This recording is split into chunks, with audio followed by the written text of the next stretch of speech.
ورحمة الله وبركاته. أعزائي طلبة وطالبات الصف السادس، النهاردة هنحل مع بعض تدريبات كتاب الأضواء مادة الدراسات الاجتماعية، صفحة 134 135 136.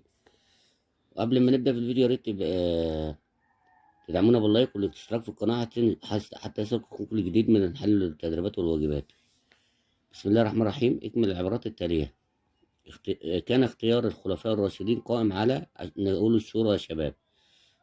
كان اختيار الخليفة في الدولة الأموية والعباسية قائم على التوريث. 3. أول من أدخل نظام الوراثة في الخلافة الإسلامية هو معاوية ابن أبي سفيان.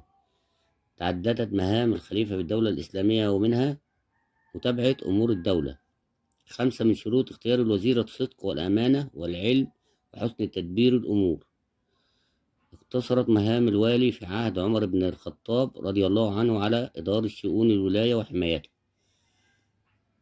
كان أول من ابتكر نظام محاسبة للولاة هو عمر بن الخطاب. ظهر منصب الوزير كوظيفة رسمية في عصر الدولة العباسية. 9. قسم عمر بن الخطاب الدولة الإسلامية إلى ولايات. 10. أنشأت مصر هيئة تهدف إلى مكافحة الفساد، هي هيئة الرقابة الإدارية. كان لكل ديوان في عصر الدولة العباسية موظف مسؤول يسمى صاحب الديوان. السؤال الثاني، اكتب كلمة صواب أمام العبارة الصحيحة وكلمة خطأ أمام العبارة غير الصحيحة. 1. كانت الخلافة في عهد الخلفاء الراشدين قيمة على الشورى، صح. يتشابه نظام محاسبة الولاة مع هيئة الرقابة الإدارية حاليا، صح. أنشأ معاوية ابن أبي سفيان ديوان الجند، خطأ. اللي أنشأ ده هو عمر بن الخطاب. منصب قاضي القضاة الذي ظهر في الدولة العباسية يقابل منصب وزير العدل حاليا، صح. من مهام الجيش في الدولة الإسلامية تنفيذ الأحكام ضد المجرمين، خطأ. كانت بداية إنشاء الأسطول البحري في عهد الخليفة معاوية ابن أبي سفيان، خطأ. استحدث عمر بن الخطاب ديوان الأسطول، صح. استحدث عمر بن الخطاب يا شباب ديوان الأسطول، ده خطأ، أنا آسف. اتخذ الخلفاء والأمراء خاتما لخدمة الرسائل، صح. نجح الأسطول الإسلامي في تحطيم الأسطول البيزنطي وهزيمته في معركة ذات الصواري، صح. السؤال الثالث، اختر الإجابة الصحيحة مما بين قوسين. اتسم اختيار الخليفة في عصر الخلفاء الراشدين بسمة الانتخاب. 2 يا شباب، الاختيار اللي هو الانتخاب. حافظ الأمن والنظام الداخلي للدولة الإسلامية من واجبات الشرطة. ظهر منصب الوزير كوظيفة رسمية في عهد الدولة العباسية. كده نكون حلينا يا شباب صفحة 134. يا ريت ما تنسوش تعملوا باللايك والاشتراك في القناة حتى يصلكم كل جديد من حل التدريبات والواجبات. 4. الحفاظ على أمن الخليفة في عهد الدولة الإسلامية كان من واجبات الشرطة. 5. حطم الأسطول الإسلامي الأسطول البيزنطي في معركة ذات الصواري في عصر الخلفاء الراشدين. السؤال الرابع، اكتب ما تشير إليه العبارات الآتية. شكل من أشكال الحكم اتبعه المسلمين بعد وفاة الرسول عليه الصلاة والسلام، الخلافة. 2. منصب سياسي ظهر بصفة رسمية في عصر الدولة العباسية، الوزير. 3. نظام اتبعه عمر بن الخطاب وبمقتضاه يطالب من الوالي تقديم ذمته المالية ومحاسبة الولاة. 4. هيئة مستقلة يتمثل دورها في منع ومكافحة الفساد بكافة صوره وأشكاله، هيئة الرقابة الإدارية. السؤال الخامس، لمن تنتسب هذه الأعمال؟ 1. أدخل نظام الوراثة إلى الحكم في الدولة الإسلامية ومعاوية ابن أبي سفيان. أنشأ ديوان الجند عمر بن الخطاب رضي الله عنه. 3. أول من قاضي في الإسلام الرسول عليه الصلاة والسلام. أنشأ أول أسطول بحري عثمان بن عفان. أول من قسم الدولة الإسلامية إلى ولايات عمر بن الخطاب رضي الله عنه. السؤال السادس، صنف مناصب الدولة الإسلامية التالية من حيث بداية ظهورها. الخلافة، الإمارة، الدواوين، القضاء، الأسطول. في عصر الرسول عليه الصلاة والسلام ظهرت الإمارة والقضاء. عصر الخلفاء الراشدين الخلافة والأسطول والدواوين.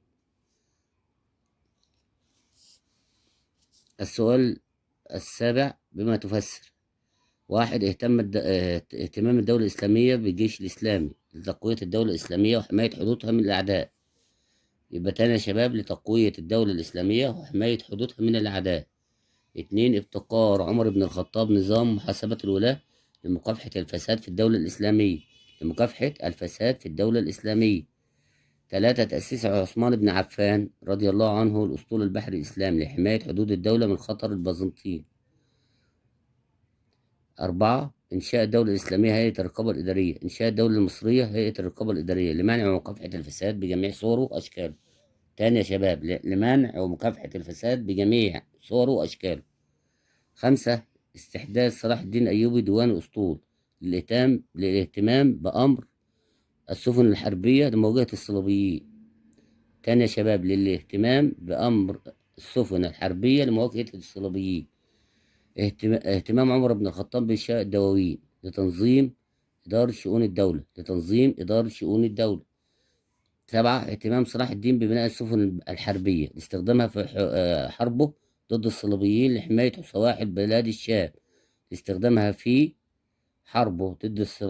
لحماية سواحل بلاد الشام. ولمنع وصول إمدادات الصليبيين من الغرب. كده نكون حلينا صفحة 135 يا شباب. قبل ما تنزل صفحة 136 يا ريت تعملوا باللايك والاشتراك في القناة حتى يصلكم كل جديد من حالة التدريبات والواجبات. دلل على صحة العبارات الآتية: اتسمت الخلافة الإسلامية في عصر الدولة الأموية بسمة التوريث. كان حكم الوراثة في بداية الدولة الأموية، ومعاوية ابن أبي سفيان أول من أدخل هذا النظام. كان حكم الوراثة في بداية الدولة الأموية، ومعاوية ابن أبي سفيان هو أول من أدخل هذا النظام. 2. يعتبر عصر الخلفاء الراشدين هو بداية إنشاء دواوين. يرجع الفضل في إنشاء دواوين إلى عمر بن الخطاب رضي الله عنه الذي أنشأ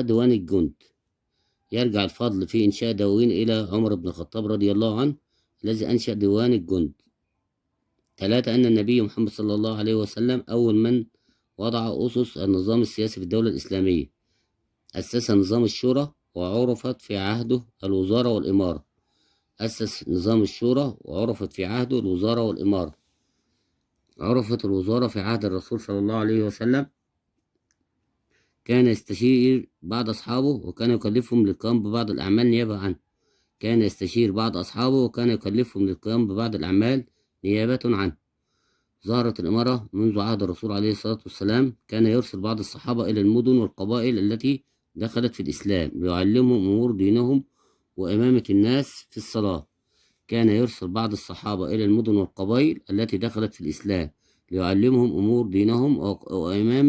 الصلاة.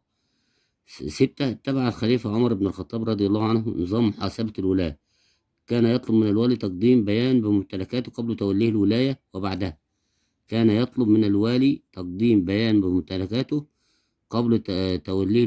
وبعدها. اهتمام الظاهر بيبرس بالقوى البحرية. اهتم المماليك في عهده بالقوى البحرية وأنشأوا دول لصناعة السفن في العديد من المدن. تاني يا شباب، اهتم المماليك في عهده بالقوى البحرية وأنشأ دول لصناعة السفن في العديد من المدن. السؤال التاسع، أجب عن الأسئلة الآتية: ما العلاقة بين نظام محاسبة الولاة وهيئة الرقابة الإدارية؟ علاقة تتشابه كل منهما تسعى لمكافحة الفساد والمحافظة على أموال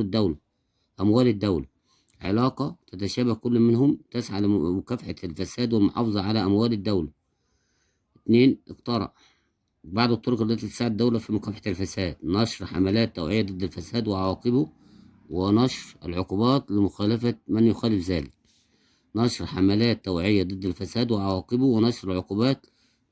ذلك.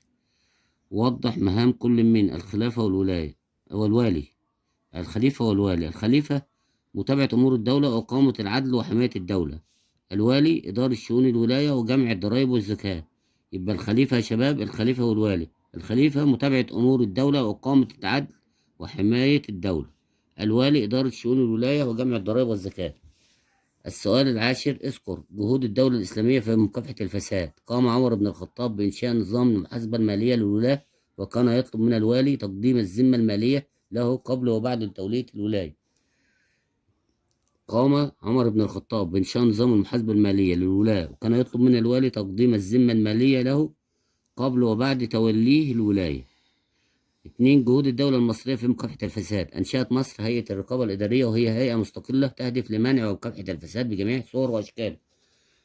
تاني يا شباب، أنشأت مصر هيئة الرقابة الإدارية، وهي هيئة مستقلة تهدف إلى منع ومكافحة الفساد بجميع صوره وأشكاله. كده يا شباب نكون حلينا صفحة 136 وانتهينا من الفيديو. يا ريت تدعمونا باللايك والاشتراك في القناة حتى يصلكم كل جديد من حل التدريبات والواجبات. ومع أقول لكم مع السلامة.